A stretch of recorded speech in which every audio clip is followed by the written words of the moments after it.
નર્મદા યોજનાનો સૌપ્રથમ વિચાર મુંબઈના જમશેદજી વાછા નામના પારસી ઇજનેરને ફેબ્રુઆરી 1947માં આવ્યો હતો।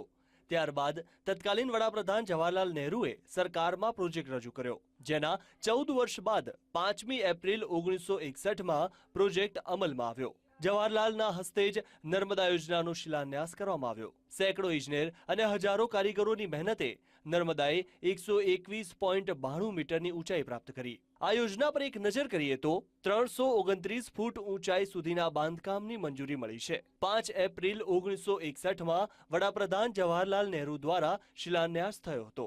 ત્યારબાદ 1987માં કામનો પ્રારંભ થયો। 1995માં 80.3 મીટરે કામ અટક્યું હતું। ત્યાર પછી પુનઃવસન માટે નર્મદા બચાવ સમિતિ મેદાને પડી હતી। 2000માં ડેમ 85 મીટરે પહોંચ્યો હતો। ત્યાર પછી 2002માં ડેમ 95 મીટરે પહોંચ્યો। 2003માં ડેમે 100 મીટરની ઊંચાઈ પ્રાપ્ત કરી। ત્યારબાદ 2006માં 31 ડિસેમ્બરે ડેમની ઊંચાઈ 121.92 મીટરે અટકી છે। નર્મદા યોજના એ ગુજરાતની ભાગ્યરેખા છે।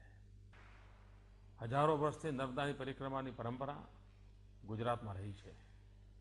આજે માતા નર્મદા સ્વયં પરિક્રમા કરવા નીકળ્યા છે અને કેનાલ દ્વારા જ્યાં જ્યાં પહોંચ્યા છે ત્યાં એટલા બધા આશીર્વાદ મળ્યા છે કે ખેડૂતોના જિંદગીમાં પહેલીવાર રોનક આવી છે અને જેમ જેમ નર્મદાના પાણી બધે પહોંચતા થશે ગુજરાતનું ભાગ્ય ઉજ્જવળ થતું।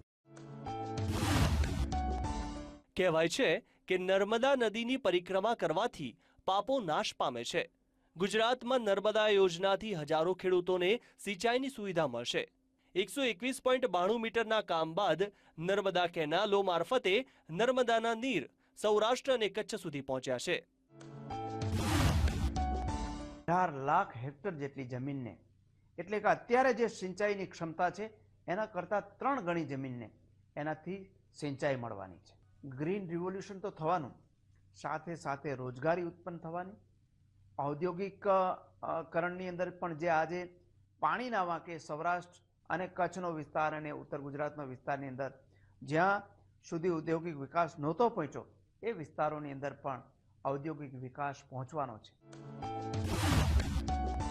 નર્મદા ડેમ પૂર્ણ થયા પછી ડેમ માત્ર જીવાદોરી જ નહીં પણ ટુરિસ્ટ પોઈન્ટ અને અમૂલ્ય તીર્થસ્થાન તરીકે તેનો વિકાસ થયો છે। લોકો આ ડેમને એક અમૂલ્ય તીર્થસ્થાન તરીકે નિહાળશે એવી મારી ગુજરાતી તરીકે ગૌરવની એક લાગણી। આજે 51 વર્ષ પૂરા કરી 52મા વર્ષમાં પ્રવેશ કરતા નર્મદા ડેમને હેપી બર્થડે। અને આ યોજનામાં કાર્યરત કાર્યકર્તાઓ, ઇજનેરો, શ્રમિકોને વીટીવી તરફથી હાર્દિક શુભકામના। જયેશ દોશી, વીટીવી, નર્મદા।